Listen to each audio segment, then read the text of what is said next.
Fomos a Santiago de Compostela e fomos a coñecer as cidades.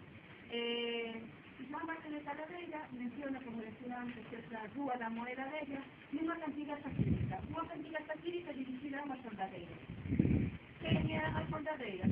As soldadeiras son, en certa medida, parte do espectáculo trovadoresco. Antes dicíamos que o espectáculo non era só letras, era tamén música.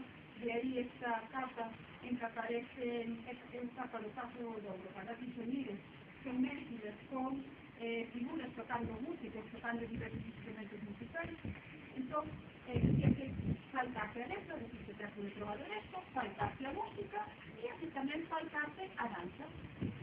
Unha danza interpretada por mulleres que danzan os outros instrumentos, tocadas as colladeiras e entre as líganse tamén nos aparecen as cantigas satíricas ao servicio da prostitución.